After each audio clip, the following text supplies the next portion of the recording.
380।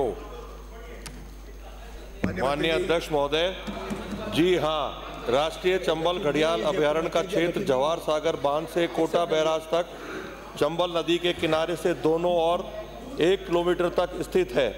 अधिसूचना की प्रति परिशिष्ट 1 पर संलग्न है। खंड 2, जी हाँ, चंबल नदी में गंदा पानी गिरने पर अभयारण्य में जलीय जंतुओं पर पड़ने वाले प्रभाव के संबंध में भारतीय वन्य जीव संस्थान देहरादून से परीक्षण करवाया जा रहा है। उक्त परीक्षण की अंतरिम रिपोर्ट में गंदे पानी से जलीय जंतु पर प्रभाव के बारे में टिप्पणी निम्नानुसार है। Releasing polluted water into Chambal river may be serious implications of aquatic ecology of the national Chambal sanctuary. अंतरिम रिपोर्ट प्राप्त होने भी अपेक्षित है। खंड 3, जी हाँ, राष्ट्रीय चंबल घड़ियाल अभयारण्य की सीमा में गिर रहे गंदे नालों के पानी रोकने हेतु आयुक्त नगर निगम कोटा दक्षिण को दिनांक 28/5/2024 को पत्र लिखा गया है। प्रेषित पत्र की प्रति परिशिष्ट 2 पर संलग्न है। खंड 4, विभाग को इसके संबंध में कोई प्रस्ताव यूजर एजेंसी के माध्यम से परिवेश पोर्टल पर प्राप्त नहीं हुआ है। माननीय अध्यक्ष महोदय, कोटा शहर अब चंबल नदी के किनारे 15 किलोमीटर दोनों तरफ बसा हुआ है। मैं माननीय मंत्री महोदय से जानना चाहता हूं कि आपने इस घनी आबादी क्षेत्र को घड़ियाल सेंचुरी से मुक्त करने के लिए कोई कार्रवाई की है? आपने क्या कोई कमेटी गठित की है जो सघन आबादी क्षेत्र को घड़ियाल सेंचुरी से मुक्त करने की कार्रवाई कर सके? दूसरा मेरा प्रश्न ये है, जो आपने बिंदु संख्या 2 में बताया है कि ये आपने माना है कि चंबल नदी में गंदे नालों के गिरने से जल प्रदूषित हो रहा है तथा जलीय जीव जंतुओं की जैविकता पर भी गंभीर दुष्प्रभाव हो रहे हैं। तो वन विभाग इन गंदे नालों को रोकने के लिए क्या कोई योजना बनाई, और यदि बनाई तो उस पर कोई कार्रवाई हुई या ना हुई? माननीय मंत्री जी। माननीय अध्यक्ष महोदय, माननीय अध्यक्ष महोदय, जिस घड़ियाल परियोजना को लेकर के माननीय सदस्य ने प्रश्न किया है उसके बारे में बताना चाहूंगा कि वो कार्रवाई प्रक्रियाधीन है। साथ ही साथ एक एक्सपर्ट कमेटी का गठन का प्रावधान किया गया है। एक्सपर्ट कमेटी के गठन के पश्चात प्रस्ताव आने पर परीक्षण करा करके सरकार द्वारा उस पर अग्रिम कार्रवाई की जाएगी। साथ ही साथ मैंने इस प्रश्न के उत्तर में पहले भी बताया कि डीएफओ उप वन संरक्षक मुकुंदरा राष्ट्रीय उद्यान कोटा द्वारा आयुक्त नगर निगम को पत्र लिखा गया है, जिसमें इस चंबल नदी में शहर से आने वाले गंदे पानी और सीवरेज को लेकर के उचित कार्रवाई करने के लिए आयुक्त नगर निगम को पत्र लिखा गया है।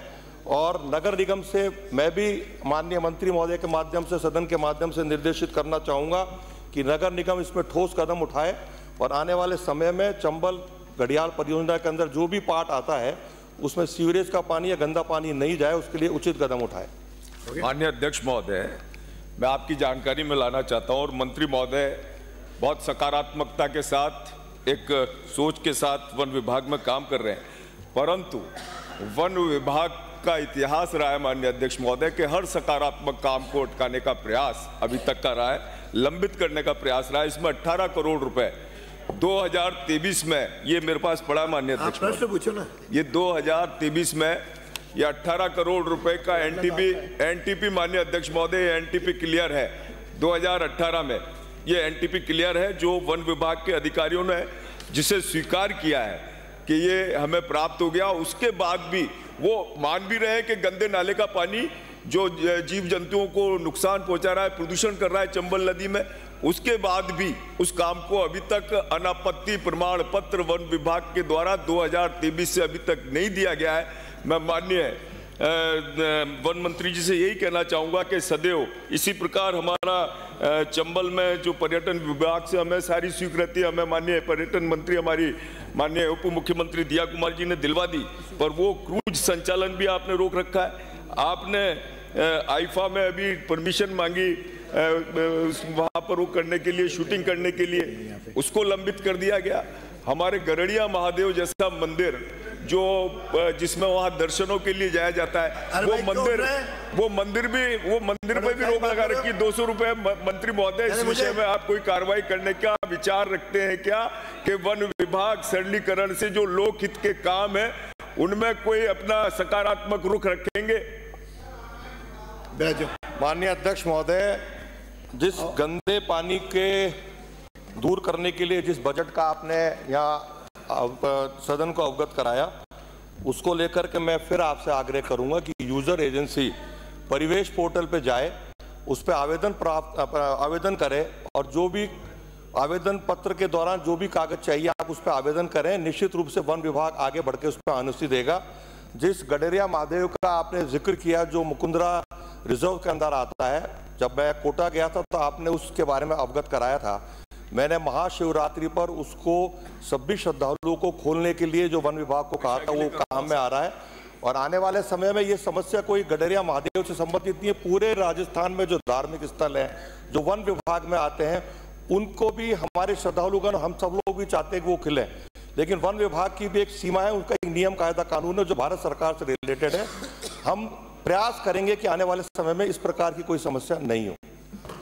माननीय अध्यक्ष महोदय, माननीय अध्यक्ष महोदय, बस एक बात मैं कहना चाहता हूँ। माननीय सदस्य, आप सभापति खुद रहे। मैं नहीं पूछूंगा तो ये होगा कि मैं पूछा ही बैठे नहीं। अमीन खान जी, सबसे पहले तो मैं माननीय मंत्री जी की तबीयत, पहला क्वेश्चन तो मेरा ये है कि आपकी तबीयत कैसी है? आपकी तबीयत अच्छी है तो ही फिर मैं सप्लीमेंट्री पूछूंगा।